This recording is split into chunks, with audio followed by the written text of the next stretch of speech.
ಮೊದಲನೇದಾಗಿ ಸಂಕ್ರಾಂತಿಯ ಶುಭಾಶಯಗಳನ್ನ ತಿಳಿಸ್ತಾ, ಇವತ್ತು ನಮ್ಮ ಆಡ್ವಾಡಿ ವಾರ್ಡ್ BTM ಕ್ಷೇತ್ರದಲ್ಲಿ ಬಹಳ ಅದ್ದೂರಿಯಾಗಿ ಸಂಕ್ರಾಂತಿ ಹಬ್ಬವನ್ನ ಆಚರಿಸಿದ್ವಿ.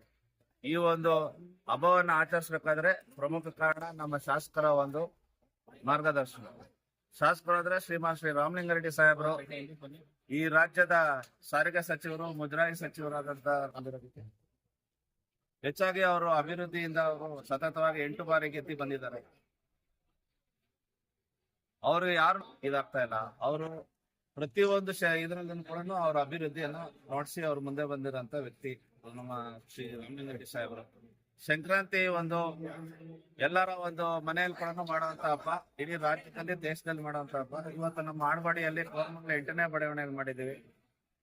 ಎಲ್ಲರ ಸಮ್ಮುಖದಲ್ಲಿ ನಮ್ಮ ಆಡ್ವಾಡಿ ಎಲ್ಲಾ ಮುಖಂಡರುಗಳು ಹಾಗೂ ಎಲ್ಲ ನನ್ನ ಅಣ್ಣ ತಮ್ಮಂದರು, ಅಕ್ಕ ತಂಗಿರು ಎಲ್ಲರೂ ಬಂದಿರೋದು. ಸುಮಾರು 1000 ಜನ ಮೇಲೆ ಇವತ್ತು ಕಾರ್ಯಕ್ರಮದಲ್ಲಿ ಬಂದಿದ್ದಾರೆ.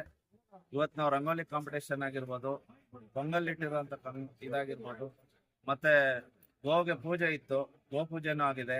ಹಾಗೆ ಸಾಂಸ್ಕೃತಿಕ ಕಾರ್ಯಕ್ರಮವನ್ನು ನಡೆಸ್ಕೊಟ್ಟಿದ್ದಾರೆ. ಈ ಒಂದು ಎಲ್ಲ ನಾಗರಿಕ ಬಂಧುಗಳಿಗೆ ಎಲ್ಲರೂ ಬಂದಿದ್ದಾರೆ ಇವತ್ತು ಈ ಕಾರ್ಯಕ್ರಮಕ್ಕೆ. ಅವ್ರಿಗೆ ನಾನು ಒಂದು ವಂದಿಸ್ತಾ ಎಲ್ಲರಿಗೂ ಮತ್ತೊಮ್ಮೆ ನಾನು ಸಂಕ್ರಾಂತಿ ಶುಭಾಶಯಗಳನ್ನ